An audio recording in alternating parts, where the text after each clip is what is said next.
Welcome to Uncomfortable Podcast. I'm with my special guest, RUDELIFE NASA. How you doing, sir? Oh, good. How are you? I can't complain. Life is beautiful. Pleasure to be on this show, man. Thank you. Thank you for joining us. Can you share a little bit about yourself? My name is Rule Life NASA. I'm an inspiring motivational speaker. I'm in a wheelchair. I have cerebral palsy. I'm from Virginia, Richmond, VA. You know, I try to spread positivity, man. I love to laugh. I love to joke. I have my own podcast. Um, it's on Spotify. I got a show on YouTube. The show on Spotify is called I Am Rude Life NASA. The show on YouTube is called The Root Life NASA Show, which I'm about to start back up. But other than that, man, I'm just a positive person, just trying to have fun and live life. All right. Thank you for that. I appreciate you. Okay. RUDELIFE NASA. Could you share with us how old you were when you were diagnosed with cerebral palsy? So I got cerebral palsy like when I was younger, when I was a baby. You know what I'm saying? Because I was born too early, and I was in the incubator for too long. Like, you know what I'm saying? So I wasn't fully developed. So I got cerebral palsy like real young. Like when you realize when you're able to walk or you try to walk, my Hmm. mom was like she realized that I couldn't really do it. So that's when I got diagnosed with the doctors with cerebral palsy. Okay. Can you educate us on that? Like, because I'm not sure. I'm not familiar with the disease. Can you tell us about it? So okay, so I'm glad you talked about it. I'm glad you asked about it. 'Cause cerebral palsy, it comes in different forms. Sometimes you have people with cerebral palsy that you can't really tell that they have cerebral palsy. You just kind of know just by certain things. It takes a doctor or somebody who knows, or somebody who has cerebral palsy who knows if it's a small diagnosis. Sometimes you have people with cerebral palsy who who can't talk, who can't walk at all, who are confined to the wheelchair. And sometimes you have people with cerebral palsy that their right side or maybe their left side is weaker than the other side, so they might have to walk with crutches. It might be in their hands or they might be in a wheelchair. Like me, I'm in a wheelchair. Mm. You can't tell now because I'm at home, but when I'm out in public, I have to be in a wheelchair. Now I can walk, but I have to walk with assistance, like somebody helping me Hmm. or a walker or something like that. Okay. What was the experience like for you and your family? Um, well, my mom, she's a devoted Christian woman, so she didn't really.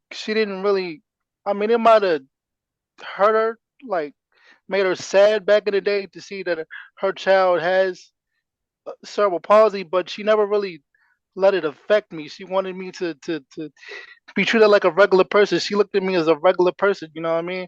So my sisters, my dad, and my mom, they really just treated me regular. You know what I'm saying? They didn't want me to have the label of somebody that has a disability. That's good. That's good. I got a sister that's blind, and we do the same thing. We treat her as normal. She take her daughter to school. She rides the train. She cooks. She's a daughter how to cook. So it's the same for us on our end too. Right. So when you have somebody that has a disability, what people don't understand is we want to be treated regular. You know what I mean? You don't. What people go wrong is they treat people with disabilities different. You know what I mean? So it feels like we have to prove ourselves. Yes. And I was looking up questions to ask you and trying to figure out what kind of questions to ask you. A lot of those came up, like what questions not to ask, like how you just said. Anything, listen, on this interview, anything you want to ask me, bro, I'm an open book. You can ask me. We can talk about it. I don't care. All right, I appreciate that. Let me see. Growing up, you likely underwent various therapies. Can you tell us which therapy was most helpful to you and why? Um, so like most, I have physical therapy. You know what I'm saying? I still do physical therapy. Like I work out a lot. You know what I mean? So I work out a lot, but other than physical therapy, occupational therapy helped out too. So occupational therapy is to help you with your speech, to help you with learning things as far as writing and stuff like that.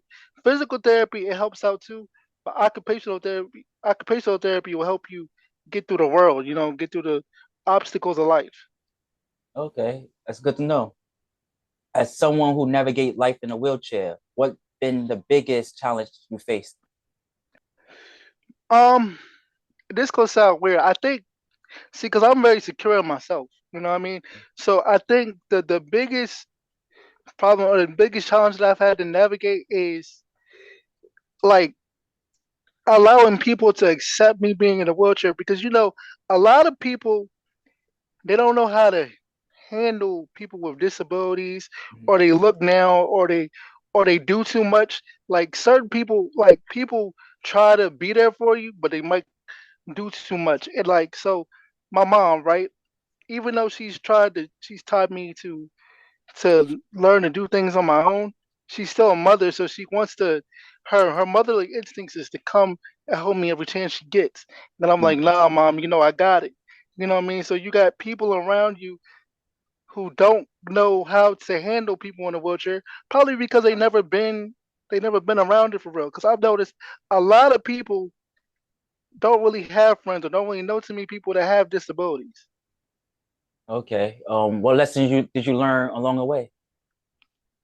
Um, to just keep me and me, and don't get don't get so frustrated when people don't understand your disability and how you work and how you move, because a lot of people don't understand it because they never been around it. Like I used to, like when I used to talk to females, and certain females would turn me down because I was in a wheelchair.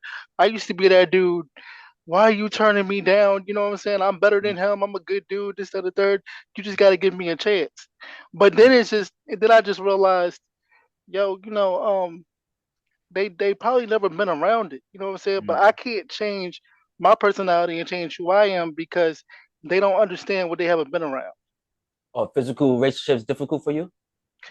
Um, it used to growing up, but I think of this day and age, of this era, I think it's more accepting because we're starting to realize that deep down, all of us have a situation going on with ourselves. You know what I mean? So, Yes. so it used to be. I think now it's like a lot of people are like, you know what? I don't care that you're in a wheelchair, but like I said before, I do also understand where it's like you're in a wheelchair. I can't deal with you because there's a lot of people who just feel like I don't want to take care of a person in a wheelchair.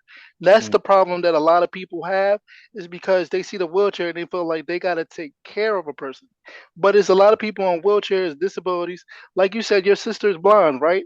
So, Yes. but she can do a lot on her own. You Mm-hmm. know what I mean? But the first thing that they think is she's blind. What can I do with that? You know what I'm saying? Because that's the first thing they think about me. You're in a wheelchair. You got cerebral palsy. What can I do with that? Then I Mm-hmm. have to show them, look, I don't need your help. I just need you here for the emotional and the emotional support, the love. You feel me? Yes. Not to baby me. You know what I mean? Yes. And that's how it should be. It should only be love. Right, right, right. Let me see. You also a mutual therapist. What inspired you to pursue this path? All right. So when I was growing up, like I used to rap or whatever, right? And then it was like I used to rap with the friends. You know what I'm saying? In the neighborhood. And I was pretty good at it, bro. I used to just rap with the homies, and just I used to just drop hooks. And I used Mm. to go to the studio and drop hooks on everybody's track. And I was pretty good at it for a couple of years. But then I was just like, I want to do something else because I felt like even though I was a good rapper, I never really took it that serious like most of my friends. So I was Mm. like, I wanted to go a different path. So that's what I started doing podcasting, because even though I like rap and I still got music on one of my YouTube pages to this day, um, I just felt like podcasting and speaking to people, like having these interviews and Mm. like we're doing now, is a better way for me to express myself and tell my story. Okay. See, apart from your work, what kind of things do you love doing in your spare time? So as you can see by the headphones, I'm a gamer, bro. Like I love playing video games, man. Um, I got the PS5, so I love playing Madden. I'm a Call of Duty type of person. Even though I die a lot on the free for alls, but Okay. I'm a Call of Duty type of person. But the thing about it is, like, I'm so positive, man. When you play online, man, they are so out the way, and they are turned up, they cussing you out for nothing, man. So it's just like it's kind of a negative environment. But I like watching like ratchet stuff. If you say like Bad Girls Club and stuff like that, I just don't like partaking in it. You know what I mean? I like watching it all day. You know what I mean? uh, you looking forward to that new Tekken, the Tekken 8? I just seen it. I heard it. It looked fire. I ain't gonna hold you. It I might do. have to get it. Yeah, I'm gonna get it for my son. His birthday next week, so I'm gonna get it for my son. Like, tell myself happy birthday. How old is he gonna be? 14. Oh, I remember when I was 14. Boy, I was wild. That's one thing about my kids. They still innocent for some reason. Like, and I'm proud of it. I'm proud of it. My daughter is 17. She still play with dolls. That, Um, hey, look, listen, bro. Let them be as innocent as they want to be, man. Because exactly. this world is crazy out here. Yes, exactly. Like, all my son do is play games. I think he's gonna be a computer technician or something because he have a laptop. He had the laptop on.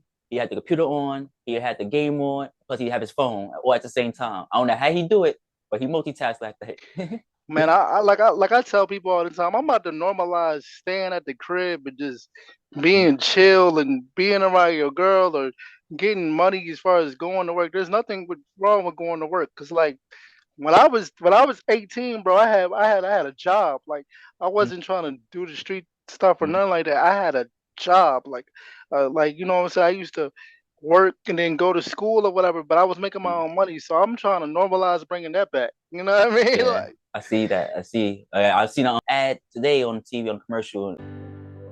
Only 1 in 5 people with disabilities, including those with autism, are employed, despite many having the skill set and desire to work. Why? Outdated stigmas and beliefs. So let us make it easy. This is a job for someone with autism. This is a job for someone with autism. So is this. That job? Also perfect. Businesses value diversity, but sometimes overlook the unique strengths and abilities of the autism community. Introducing WIN, the Workplace Inclusion Now program by Autism Speaks. We bridge the gap and help businesses lead the way in inclusive hiring. Yes, these are all jobs for someone with autism. To learn more and lead the way in inclusive hiring, go to autismspeaks.org/win. Yep, that job too. It's about people with autism and they got jobs for them. You said you like Ratchet TV, so you watch Zeus TV and all that. nah, don't you got to pay for the Zeus TV? Yeah, and this other one's called That's TV, or something So like here's that. the thing. So here's the thing about me, right? So like if I gotta pay to watch it, I'm not gonna do it. Like I'm not. I'm Tubi, Hulu, Netflix out. Like that's how we moving. Like we not doing no Zeus. And I'm not really into that because I know Blueface and Krishan Rock got a joint on Zeus. Mm-hmm. I'm not really into all that. Krishan now look, Krishan Rock is beautiful, right? But Mm-hmm. it's her personality. Her personality can go, bro. I'm not with Yeah. all that. You see the I'm tattoo she not. got on her face? Yeah, she just got it. Like I don't know what they doing, bro.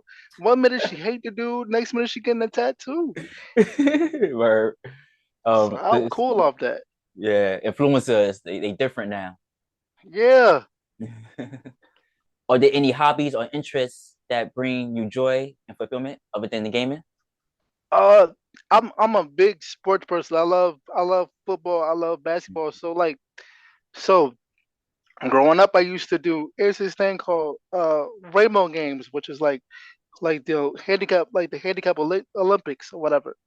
And I used to do that growing up or whatever. I used to do pretty good. Like every time I used to come on with medals or whatever. But I'm Mm-hmm. a contact hit type of person. So Mm-hmm. like Mm-hmm. so like I got like I got a lot of aggression, especially when it comes to sports. I guess it's Mm-hmm. because I'm a cancer, whatever. Like Mm-hmm. we kind of turned up. So I love football. If I was to play football, I'd probably be somewhere I can tackle and hit hard. And I always said I love basketball, and if I play basketball, I'll be a defensive person, and Mm-hmm. I'll probably be the one catching the fouls or whatever. Like my favorite player is Patrick Beverly. Like if you ever seen him play, Mm-hmm. he's very wild or whatever. And I'm starting to like I'm starting to what's the I'm starting to like Draymond Green. He's starting to become the bad guy of the NBA, and I'm starting to like it. I'm starting to like it. I ain't gonna lie. Yeah, I'm a yeah, sports person. yeah. He keep getting in trouble for some reason. Like you got too much money. Like all that money he got, he needs to stop. I don't know, but see, he's been doing that for years. I think it's a problem now because they're losing. Mhm. Yeah, You know what I'm yeah, that's saying? true. But like So they always been getting in trouble, like bringing guns to locker rooms and stuff like that. Gilbert I, Arenas. Iverson used to get in trouble for not wearing suits. Like so. Yeah, Iverson's from a lot of people think that Iverson's from Philadelphia. He's not from Mm. Philadelphia. He's from Newport News, which is like 2 hours away from me. You know what I'm saying? Oh, So okay. people I didn't think know he's that. from Philly. Yeah, people think he's from Philly. He's from Newport News. He got into I think him and his friends got into like a brawl at a club or a bowling alley at one point Mm. up in Newport News. And so Allen Iverson, Michael Vick, Marcus Vick, they're all from Newport News and all that. So Oh, okay. Let me see. Tell us about some of your most memorable adventures or experiences while exploring the world from a wheelchair. Any hidden gems or travel tips you would like to share?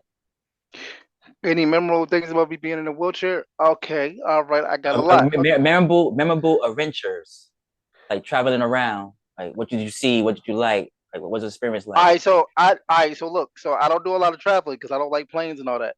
But I could I can tell you some memorable adventures like when I used to hang out with friends or whatever. My first memorable adventure is when I went to a party. Nah, it was a dance and I got a lap dance. That was so memorable for me, bro. It was two girls, bro, and it was on my lap, and I was holding my own, bro. You know what I mean? I got so popular in school because of that. Like that was so fire to me. Um, a lot of memorable things. It's like I don't, you know what? I don't know because I've always when I was in school because I don't travel like that. When I was in school, I was always popular, but it was just like I always wanted to try to prove myself. Mm, You know what I mean? So like I don't know. People with disabilities, we want to prove that we could do it, even mm, if we can't. We gonna fall out trying. You know yeah. what I mean? So a lot of my memorable a lot of my memorable stories. I used to take people. I used to take dudes, girls, and used to get into all types of trouble with that. Like you know what I Mm. mean? But now I'm in a committed relationship. Hey, baby, and you know what I'm saying? I'm in a committed relationship. But it's just I'm one of them learn as you go type of people. So I have a lot of. I used to just make a lot of cool friends and take people's females and Mm. leave them and go back and do the same thing I used to do, bro. That's how it works for me. There's nothing wrong with that, you know. I'm not take a guy that take women from men though. Like usually when girls come on to me and they got a boyfriend, I tell their boyfriend on them. I don't. You know what? I never tried though. It's just like when they see when a lot of the girls see that like, oh, he can go to parties too. Oh, he hangs out with such and such and such. Oh, he can do that too. I used to take that and be like, yeah, you know what I'm saying, and just they just piled up. It wasn't. It's just kind Malicious. of yeah. It was just kind of natural. Now, like some people, some dudes I didn't like, so I'm like, man, I'm gonna take your girl watch, and then you know what I mean. But for the most part, I try to, can't help it. Let me see. As the owner of DCE Network, what motivated you to create this platform? All right, so like, all right, I got some friends that I grew up with. All right, so I'm not. I don't. I used to be the type of person that used to hang out with everybody, hang out with a lot of friends. Mm-hmm. But then, as you get older, you realize everybody that you hang out with, you can't take with you. You know what I mean? And what happened was, so I stopped talking to a few people. I started talking to a lot of people, but I kept a few people with me. And then I was just like, man, look. I wanna create something where I can make a difference. You know what I mean? I wanna create something where like we build from our platform. So that's how DCE got started. It's a situation. So like sororities and fraternities and stuff like that, right? Mm-hmm. So it's kind of like that. Like no matter where you are, like you DCE, like we need you for this. It's like a group, it's like a family that just decided to come together and build. Okay. I'm about the building, you know? Yeah, me too. I like building. I like networking. I like collaborating. I Yeah. just like talk. I just like talking about different things around the world, Hmm. around different experiences. Basically about life. I just like life in general. Yeah. Let me see. Um, how has it evolved over time, and what impact do you hope it has on the disability community? DC over time, it's pretty fun, man. Like because they keep me on my toes. Like I'm working on the podcast.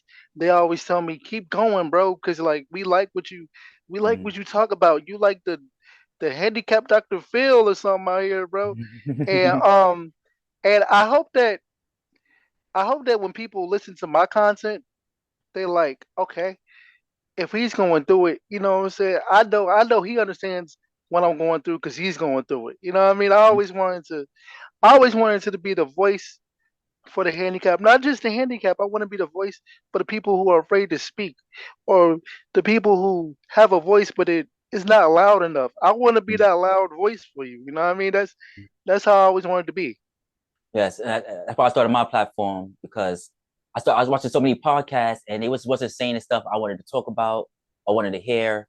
So I was like, okay, I'm starting my own platform and I'm just gonna do my own thing instead of me just watching other people talk about stuff I'm not really interested in. Yeah. I've always liked to help people, but the thing about it is like this me like I'll help you. Just don't ask me for help. Now this is why I say don't ask me for help because when you when you ask somebody for help, Mhm. or when somebody asks you for help, and you say okay, they're going to always come to you and be like, "I know you helped me last time. Can you help me this time? This time? Mhm. This time? This that and the first third, right?" Yeah. I'm the type of person that like I'll help you if I see that you really need it. You Mhm. know what I mean? Like you ain't gotta ask me if you really need it. I'm gonna help you. But if some people you help, they gonna always come to you and keep asking. You can't say yes to that all the time. Yes, that's true. People take advantage of you. I went through that recently. Yeah, you become an enabler, bro, and I Yes. became an enabler plenty of times, so I had to stop that. Let me see. As co-owner of the Handicap and Chill podcast, can you share the story behind its inception? Um, Shout out Michael 57. He's the other host of the Handicap and Chill podcast. Um, so well, first off, the Handicap and Chill podcast happened because I wanted to do because I love doing podcasts, but I'm great when I'm talking to somebody. You know what I Mm-hmm. mean? It's more impactful when I'm talking to somebody. And people don't understand this. I love to argue and debate I did a debate class when I was in 11th grade. Mm. You know what I mean? So I love to argue and debate. So what started it was me and my co-host. We were on a TV network at one time, and it wasn't going right because I felt like if I'm gonna dedicate something, if I'm gonna dedicate my time to something, it has to be doing more than what I could do. And then I just realized, yo, I could do this on my own. So Mm. I hit him up and I was like, yo, you wanna do a podcast? And he was like, all right, let's think of a name. I came up with a stupid name at first. And he was like, nah, we're not gonna do that, bro. And then I was like, you know what? How about the Handicap and Chill podcast? Because, he's got cerebral palsy too. But Mm. he uses crutches. He uses the walking sticks. Okay. And so I was like, how about the Handicap and Chill podcast? I was like, because we both handicapped and we just kind of chill or whatever. And it was good. So like one of the stories is so this is what I hate. So I'm gonna tell you this story. Like I don't know if you went through this yet. Like when you book people to come onto your podcast, you think you got everything set and then they don't show up. Mm-hmm. You know Yes. what I mean? Like we've had that happen like twice. You know what I mean? And Mm-hmm. we had everything set. Like we used to make flyers for it. You know what I Mm-hmm. mean? And Yeah. they didn't show up. But for the most part, um, me and my co-host, shout out to my Kel 57, we just go back and forth because his personality is so different. He's got a laid back personality, and I'm fiery and always turned up. Mm-hmm. So he's more logical about it, about a lot of the topics. You know what I mean? Mm-hmm. So when me and him go back and forth, it's all love, but we clash. Mm-hmm. You know what I mean? So for the most part, we just clash on the show, and that's what I like. I don't want somebody that's always gonna agree with me though. You Yes, know what I mean? exactly. Yeah, So. same thing happened with me. In persons was horrible. People cancel me a lot in person. In person interviews, a lot of them got canceled. As in the Zoom interviews that I do right now, probably about 3 or 4 people. And like you said, you do a lot of work through it. Like I read a book one time. I read a person book that came on my podcast. She didn't show up because she was body conscious. And Mm. I realized it because every picture I seen of her, it was the same picture. But I knew she was a real person because she got books on Amazon and stuff like that. So Right. in that same picture is on Amazon. So I know it was this real person, but she didn't explain that she is body conscious and waited till the last minute to say that, and then try to make it seem like I wasn't reasonable to Yeah, nah, yeah, accommodate her. they always try to make us seem like the bad guy, bro. And it's like that, man. Like this podcasting joint, this ain't no joke, bro. I ain't gonna lie. Yeah, I had one girl. She begged me to be on the podcast, like really, like very aggressive. So I was like, okay, I'm gonna give you a chance, such and such a, and scheduled the interview. And an hour before the interview, she was like, "Oh, I got a mercy, I got to cancel." And it's like, "Can we reschedule?" And I was like, "No, we cannot reschedule, like because it's the last minute." I'm like, "You actually asked me. I didn't ask you. I didn't put no ad out. You reached out to me in my DMs to be on this podcast. So it's not me, it's you." And Right, never. when I got the I saw the post on Facebook. So I Mm-hmm, was like, yeah, I'll get on the show. And then like when you got back at me on the email, I sent you all the stuff, like the all the stuff you might need to look at, because mm-hmm, I know, bro. I know, like when you want somebody to come on the show, they don't give you no kind of material, so you gotta mm-hmm. kind of just wing it. You know what I mean? Yeah, Like, yeah. so I know, bro. I just like, yo, all right, hang on my link tree. Here, I sent you. I made the bio like that night, so you can look at some stuff if you wanted to. Like, Mm-hmm. I'm not. I know how this stuff go, bro. Yeah, yeah. I did that everything. I looked at the link tree. I went to your Instagram. I went to your Facebook. I went to every platform that you had just to look and see what you had there and to get information from. Right, right, right. I'm like, yeah, I'm always trying to help. You know what I mean? Yes, I appreciate you. What Facts. topics do you cover, and how do you keep the conversation engaging and relatable? All right, so, oh, okay, so on the I Am Rude Life NASA joint on Spotify, I talk a lot about relationships or whatever, because I've been with my girl slash wifey for like 4 years now, and it's up and down because we got two different personalities. She's more chill, laid back. I'm more on top of it and stuff like that. So what happened was the pandemic came. The Mm-hmm. pandemic came, and I didn't know what to do because I was working. I worked for like 15 years. And so I was like, I don't got nothing to do. So me and my girl, we kept arguing, and she said, I can't hear you when you argue with me and when we yell back and forth. She was like, talk about what you how you feel on the podcast, Mm-hmm. and then I'll listen to it. I said, okay, bet. So I started talking. Saying how I felt about everything, and I put it on Spotify because the Anchor app. Mm-hmm. It's this thing called the Anchor app. I put it on the Anchor app. Boy, that drink went up because it was like everybody was like, "Yo, I know exactly what you're going through. Mm-hmm. I'm going through this right now." So I don't talk about drugs or gangs and stuff like that. I talk about things that people can relate to, what is life, relationships, struggles. I talk about all that. So it's however I'm feeling, man. Because the podcast is really therapeutic for me. Mm-hmm. Talking to you, reaching out to you, talking to guests, talking on talking on my podcast, it's therapeutic because it helps you get out your frustrations, and people can relate. You never know who you can affect with your podcast until you see it. You know? Yes, exactly. Yeah, that's how I feel.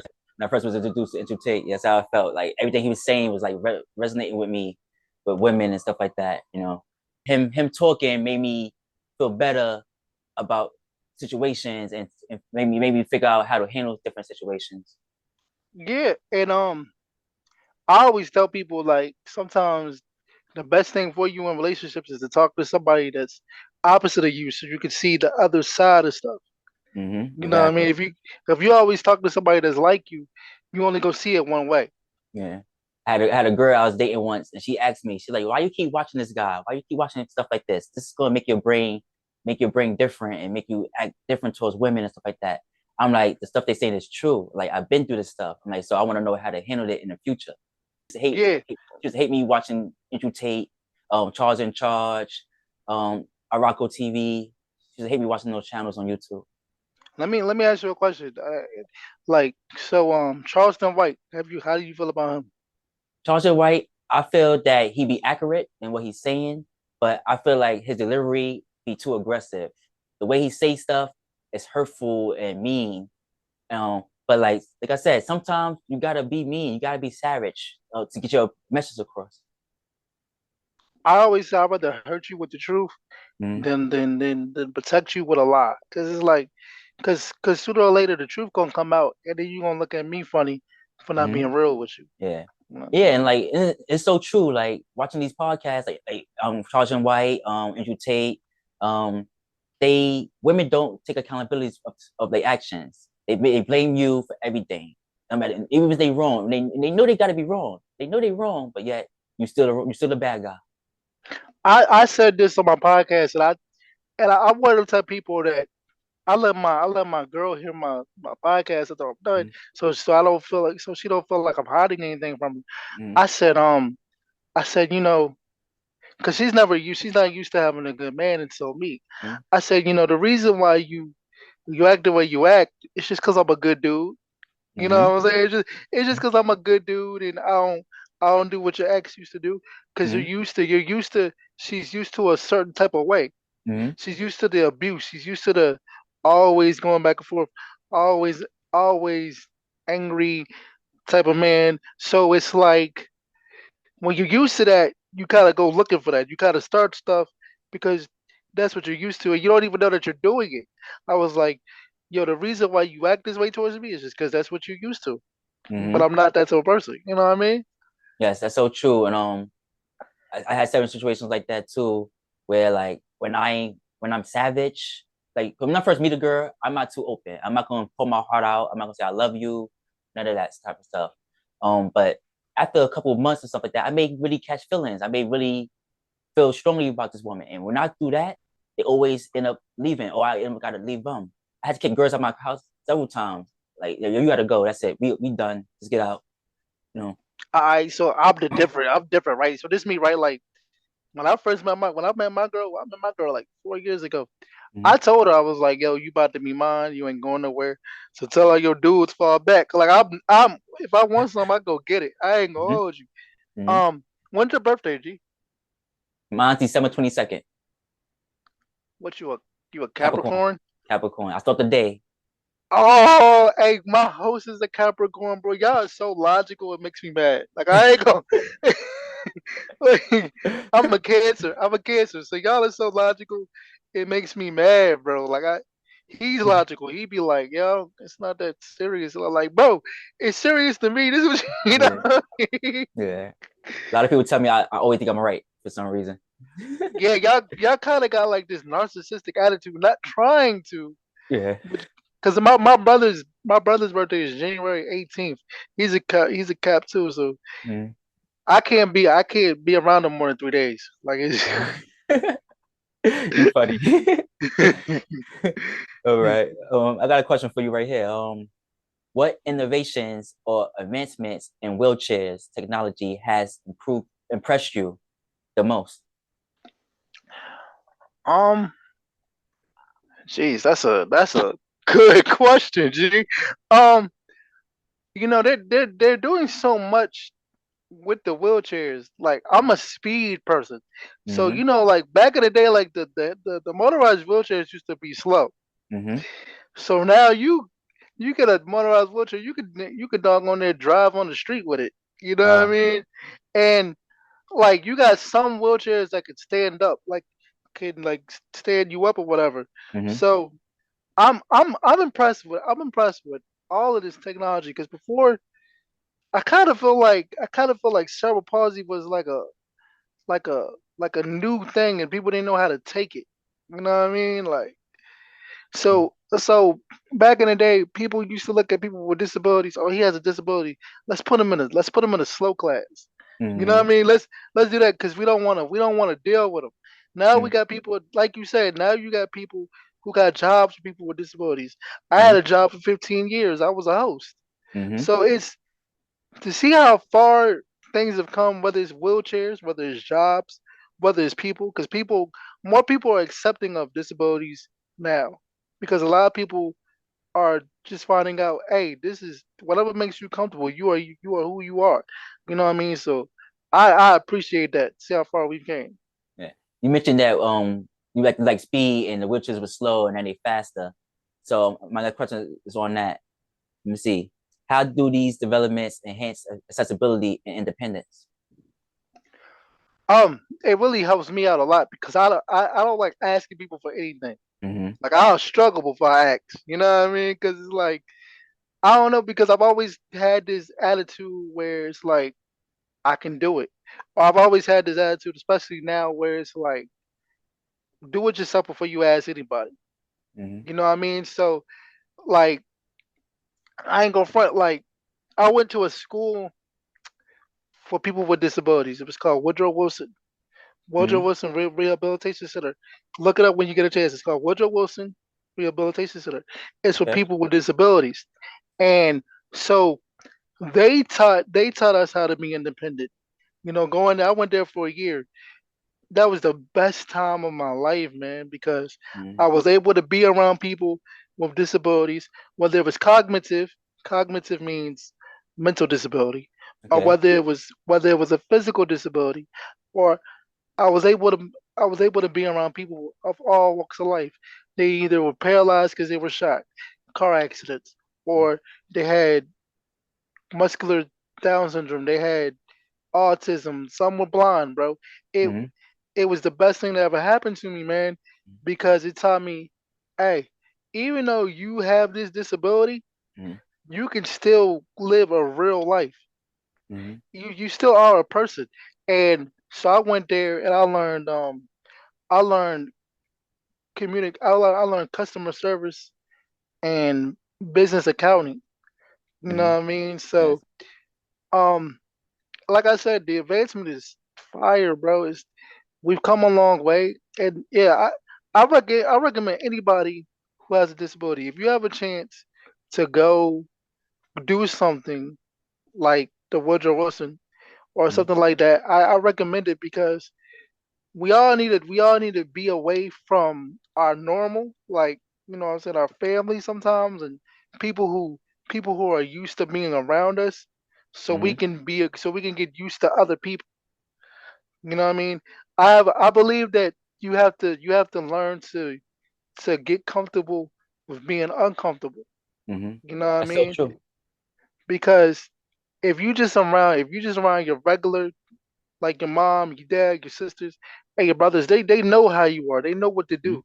But you got to be around people who's gonna sit back and say, "Hey, I know you in a wheelchair, but you still gonna get your butt up and go to this class, or Mm-hmm. you gonna have to learn how to make your own food out here. You gotta, you know what I'm saying?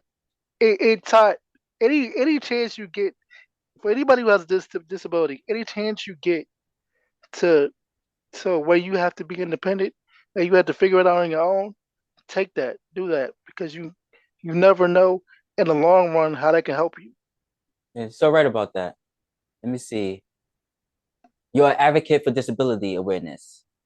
What message do you want to convey to the world?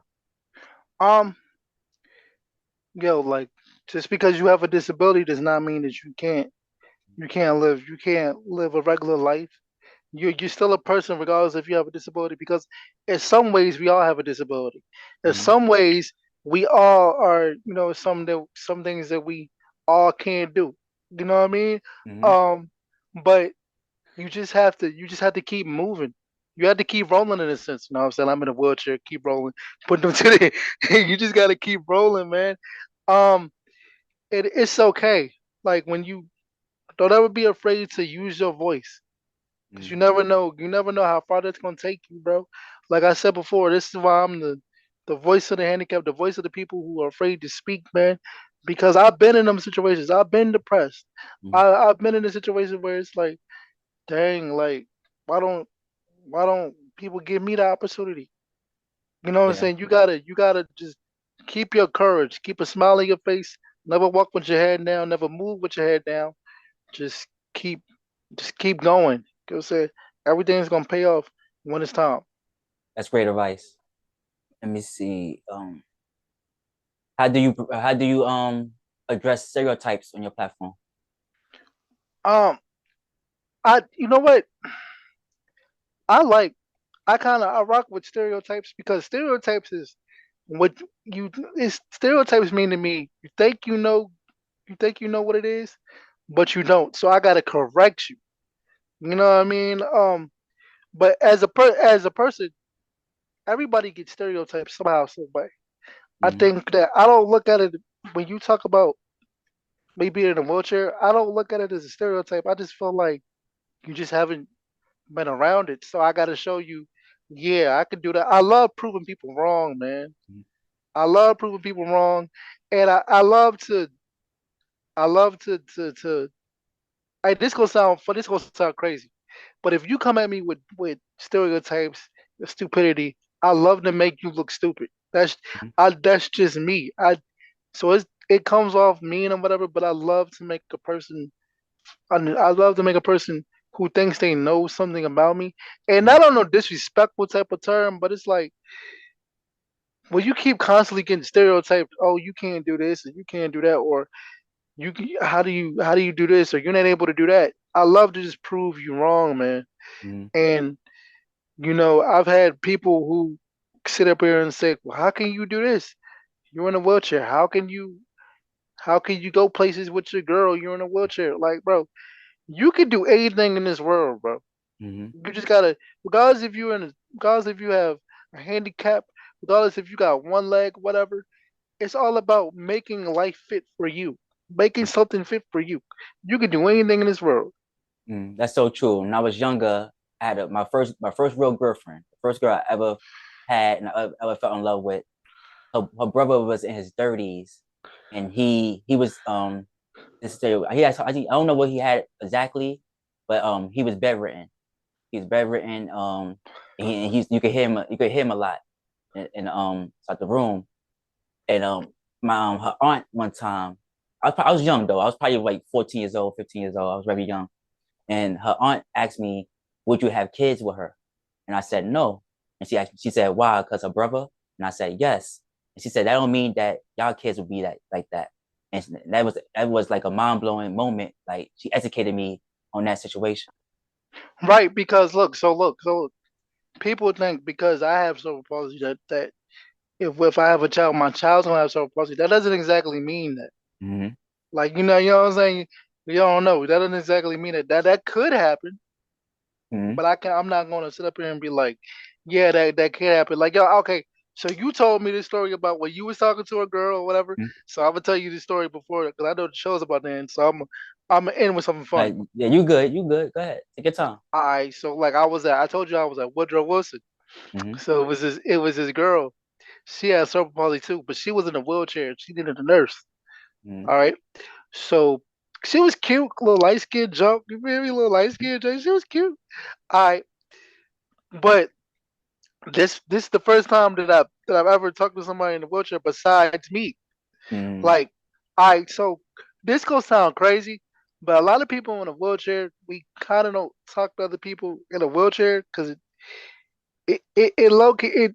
it's complicated. It's almost like it kind of defeats the purpose Mm-hmm. because if you're in a wheelchair, you want to talk to somebody that's not in a wheelchair because you want to prove that you can do things and this, that, and third. If you're or it's harder to talk to somebody in a wheelchair because their disability might be different than yours. Mm-hmm. So you want, you know what I mean? So Even though that sounds messed up, there's a lot of people that's like that. So, anyways, I talked to this girl. She was in a wheelchair. She was cute. All right, so when I used to have to kiss her, right, give her a Mm-hmm. kiss, I had to. It felt like bumper cars because she had to pull up. She had to pull up to one side. I had to pull up to the other side, so it was like this. So we Okay. pulled up like that, kissing on each other, and I'm like, "Oh no, this ain't gonna work, G. Yeah. This ain't gonna work. That sounds cute though. It sounds cute though. Kiss my ass. It ain't good. It ain't gonna work. It ain't gonna work." And then so so one day, so I'm walking outside, and everybody saw me kiss her. Mhm. And everybody was like, "Yeah, it looked weird, didn't it?" I was like, "Yeah, it did." And this other person, she's in a wheelchair. She was like, two people in a wheelchair is gonna have the hardest time together because what we gonna do? Like, you gonna get on top of her? She gonna get a nurse to help you? Like, come on, bro, that don't work. And see, I could talk about it because I'm in a wheelchair. So if anybody Yeah. feels a type of way, I don't care about getting canceled. I really don't care. Yeah, I like that. I like how you got your sense of humor and don't bother you and don't hurt Nah, you and don't, to man. take it away from you. Yeah, bro. I'm so secure about myself, bro. I like when she told me, "Yo, two people in a wheelchair have the hardest time together." I get it now. Like, Mhm. but I think it also depends on why you're in a wheelchair. Like, you know what I'm saying? Because there's some people in a wheelchair that can still move, kind of. Yes. You feel me? But I like she couldn't move for real, so she would have to get help. But I'm not going for all that. And she's a sweet person. She got married or whatever. God Hmm. bless her, but we couldn't be together. Yeah. I worked the U.S. Open and I seen the tennis players with the wheelchairs. So you're definitely right about Yeah, that.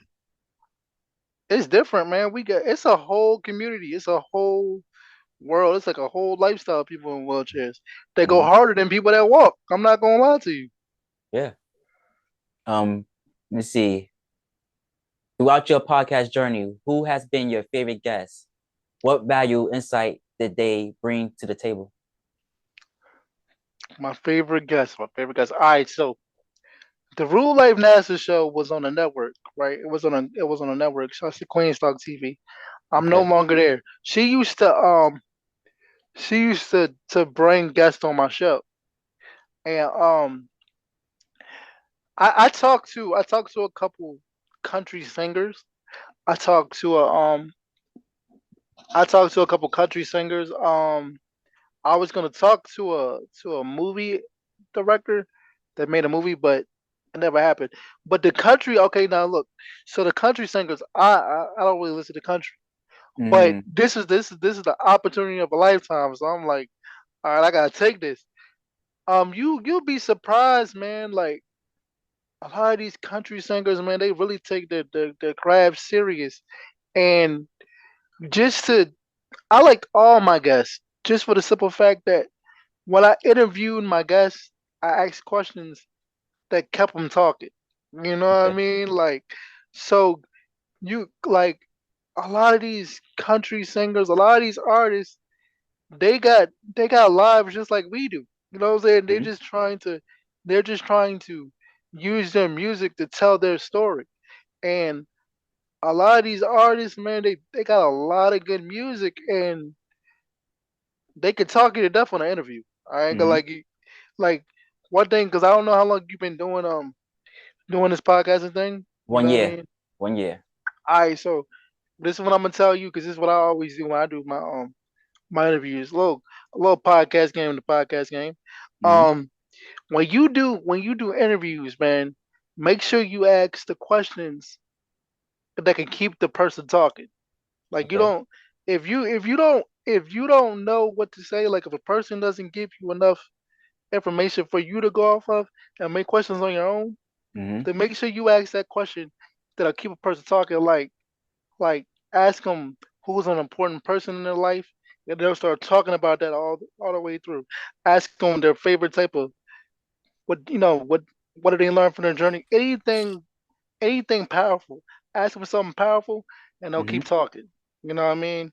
Especially if you're about to interview them, and they don't Hmm. give you nothing to talk about. You know what I mean? Appreciate that. Thank you for that advice. No problem. It's called lead up questions. Lead up questions. Thank you. Yeah. Besides music, do you have any other creative outlets, rather it's writing, painting, or other forms of expression. How do you channel your creativity? Um, besides, not really. I used to growing up. I used to do poetry. You know Oh, what I okay. mean? Yeah. I used to do poetry. That's what I started rapping or whatever. But I used to do poetry. So when I did poetry, this is what I used to do. Like when I used to like a girl, right? Mm-hmm. When I was in high school or middle school, this what AOL had to dial up. You know what I mean? Like the and the AIM shit, right? So, You're showing your age, man. You're showing your age. G, I'm 30. I'm 37. G. So like, yeah. So this what AOL had to dial up. So when I used to like a girl, I used to get her email, and I used to send her a poem, and I'm just talking all this poetry shit, like, you know what I mean. Mm-hmm. And then I used to come to school. The girl used to go, "Oh, that was you. That was so sweet." And I was in there. You know what I mean? That's how it used to work for me. So I've always been good with words, so I'm always trying to write something.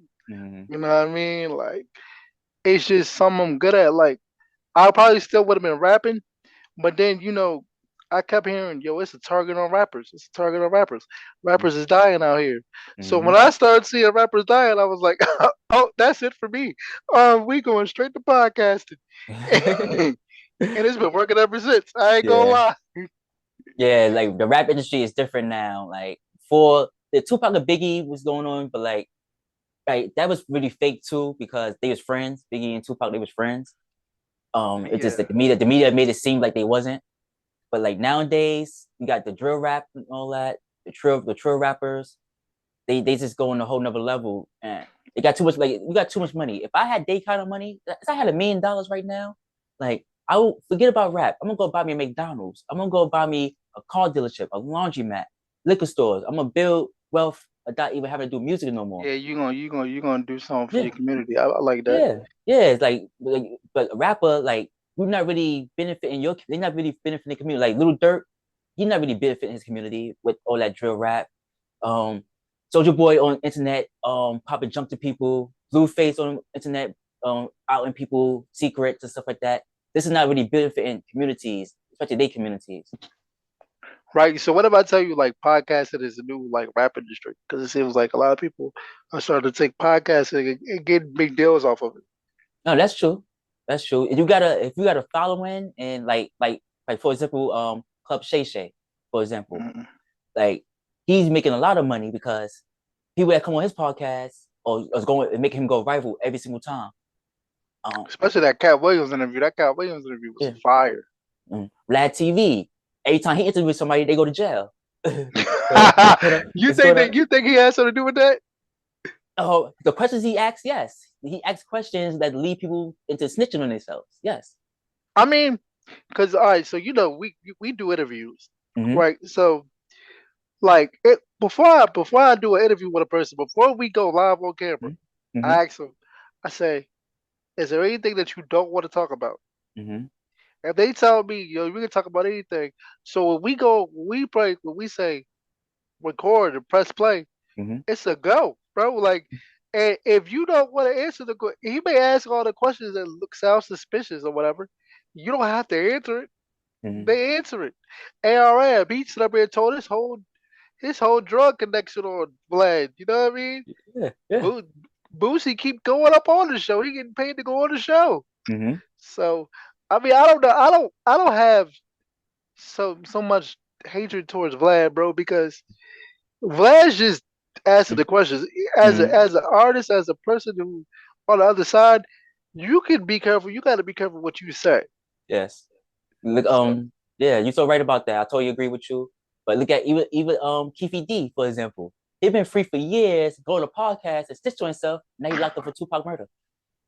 okay, so with the KVD situation, he had a proffer. A proffer is like where when you're in the when I take you when I take you to jail. This is what a proffer is. When I take you to Mm-hmm. jail, you can tell me this one time what's going on, and I won't hold it against you. Right? I Mm-hmm. won't hold it against you. You won't go to jail. He came out the joint, started writing books, going on Vlad TV. So it's like, okay, you mistook the proffer for not for get out of jail free card. Okay, you got that get out of jail free card that one time, and you writing a book about it. Oh no, we taking you to jail, Brody. You going to jail. Okay, yeah, you're right about that. You're right about that. Let me see. You always rock stylish outfits. Can you share some fashion tips for wheelchair users? Just wear whatever makes you feel comfortable, bro. I'm I always been kind of like the fresh kid growing up. Even when I was at Woodrow, everybody, "What's up, Fresh?" That was my nickname. "What's up, Fresh?" Because I used to always have the fitted hat. This is what fitteds was rocking. You remember what fitteds was Yes, the thing to yes. go? I had Mm-hmm. to fit it with the jersey, with the jerseys and whatnot. You know what I'm saying? Because this is back at the time when people was really rocking with Dipset. And Mm-hmm. Dipset had the jersey with the fitted and all that. So Mm-hmm. everybody used to call me Fresh. So my advice and my tips is, bro, just wear whatever makes you comfortable, even if it's weird. People like weird stuff now. People like weird style of clothing. Do not don't try to fit in with everybody. You know what I mean? Do something, fit in with yourself. Find your own lane. Yes, I totally agree with you. It's cool, bro. Share some memorable, in fact, share some memorable experiences at venues or events that prioritize accessibility. Seriously, remember the privatized. So what you mean by that? I don't want to. Like venues and events that prioritize accessibility, like where like it's perfect for people in wheelchairs. Events that's perfect for people in wheelchairs. I okay, cool. Cool. All right, cool. I got two. So the first one is when I went to a DMX concert, bro. Like I don't know how you feel about DMX, but to me, he was my favorite rapper growing up.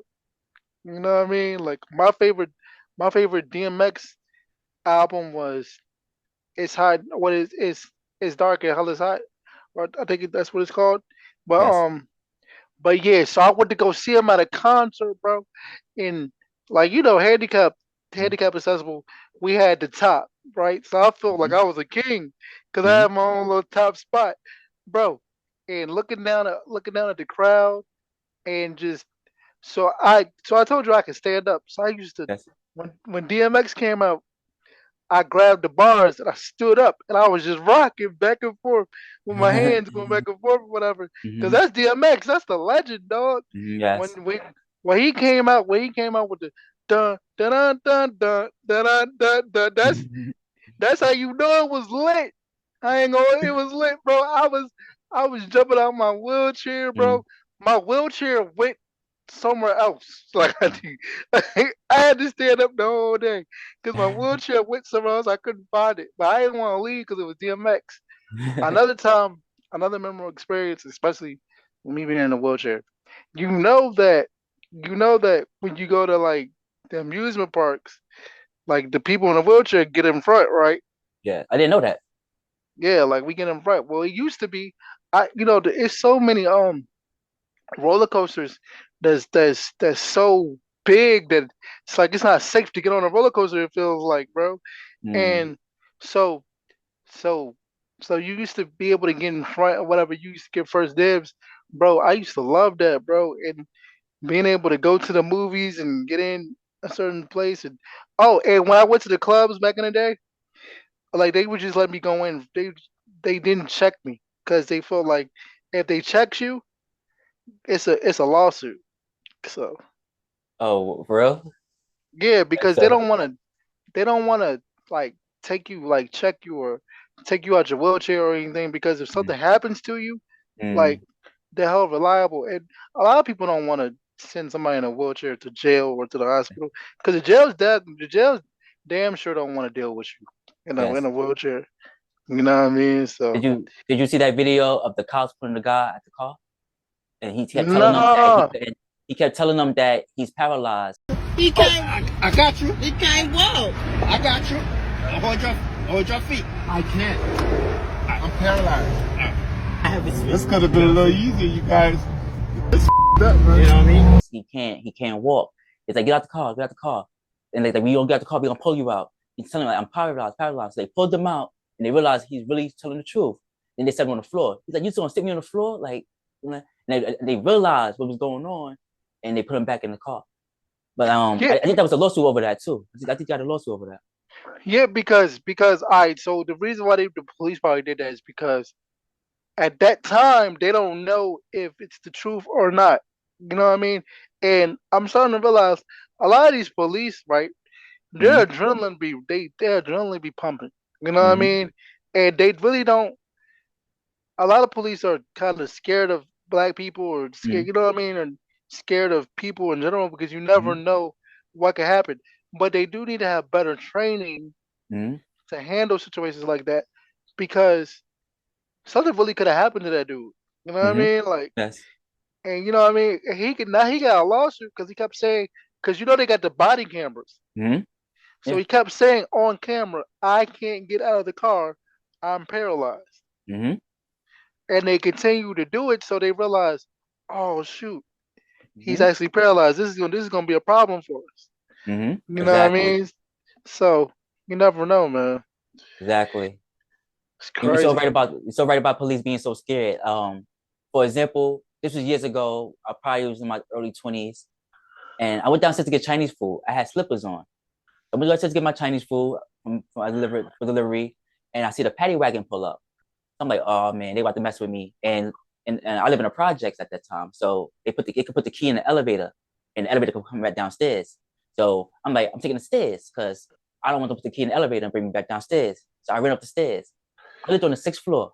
When I got to that 6th floor, there was about 8 cops with their guns out on me. And like I'm like, so I put my hands up, like, yo, what's going on? Like, they're like, you live here? Yes, I do. Where your ID at? But I got slippers on, I got Chinese food in my hand. I live here. You gotta prove that you live here. Why? Like, you want me to show you proof? Open the door, let me go in, and you go see me go inside my apartment. I said, because I got slippers on, I got Chinese food. Where I'm going? I said, where I'm going? It was wintertime too. And I had a t-shirt on or something like that. I was going downstairs to come right back up. So I'm like, where I'm Right. going?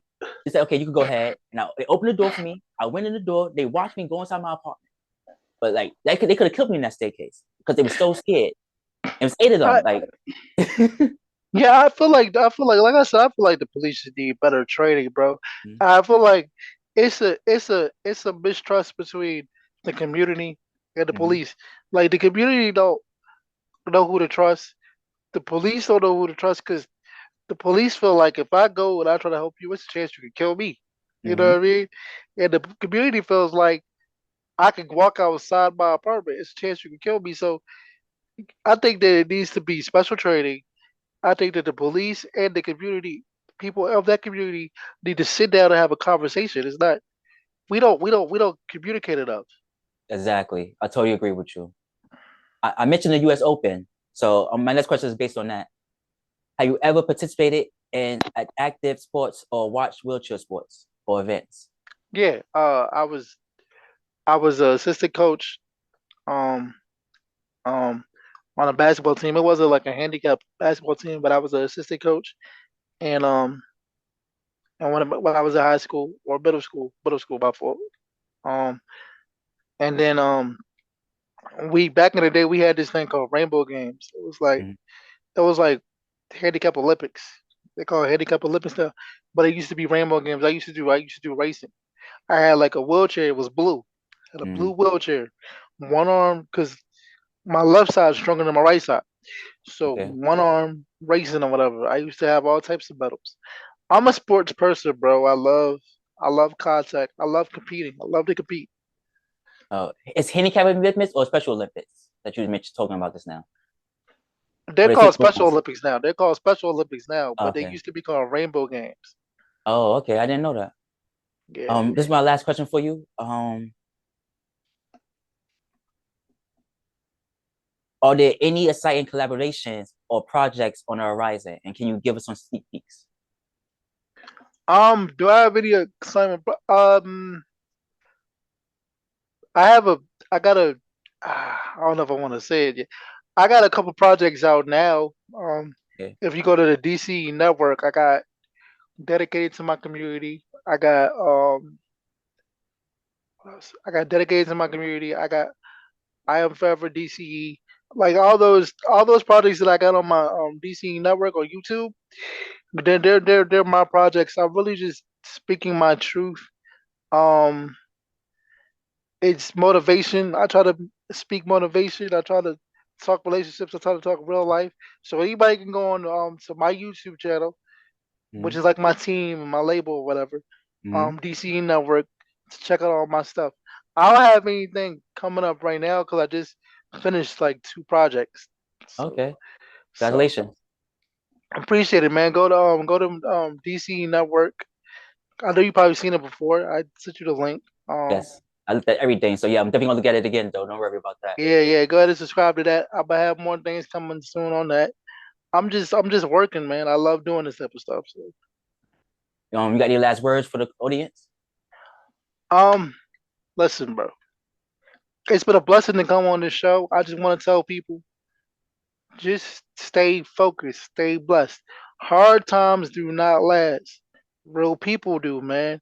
And I hope that people look at this episode, watch this show, and realize that you may know somebody, you may see somebody that has a disability, you may walk past somebody that have a disability, that might be blind, that might be going through things.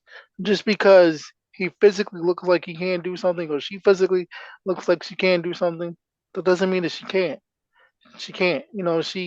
He or she can possibly do anything you can do and more.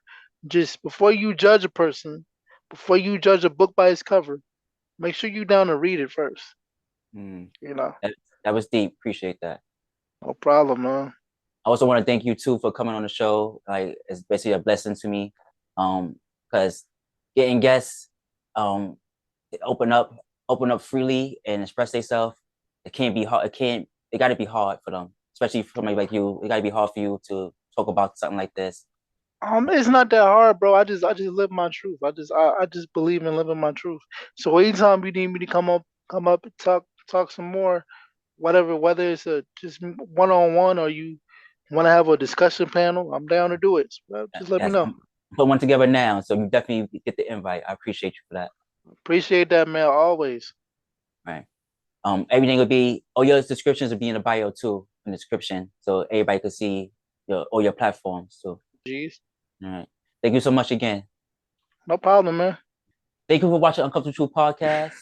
My special guest, RUDELIFE NASA. Appreciate y'all, man. Thank you, man. You have a good day.